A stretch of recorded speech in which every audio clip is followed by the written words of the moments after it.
Ayokong matutong magpalusot kapag may nagawang hindi tama, may nagawang hindi maganda. O, parang ikaw. Ano? Bakit ako na naman? Naglalaro lang ako dito, oh. Ayun na nga eh. Akala ko talaga may sakit ka.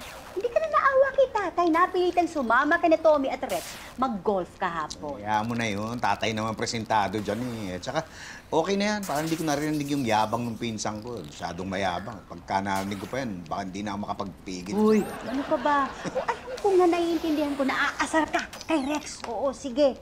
Pero yung party, huwag kang mawawala doon. Oo, sige na.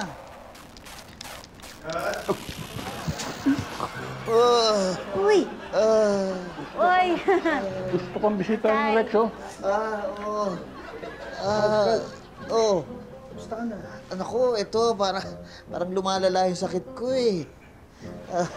Ang mukha feeling ko, viral infection na yan. Alam mo, dapat magpa-doktor ka na. Sa amin kasi sa... Boston, Massachusetts. Yes. Nagpapadoktor na pag ganyan. Hindi, huwag na siguro mag-doktor. Baka makukuha na ng gamot ito.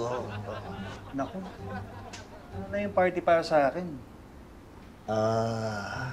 Yun na nga eh. Alam mo, mukhang di na ako makakapunta. Grabe. Nakakalungkot nga, nalulungkot ako. Nalulungkot ka? Nalulungkot ako. Oh, bakit, Taz? Yung likod ko sumakit. Aray, kasukasuhan ko. Oo, ang sakit. Punta na tayong doktor. Sige na. Di, huwag na okay na. Dito ba? Oo, di na. Okay ako. Oo.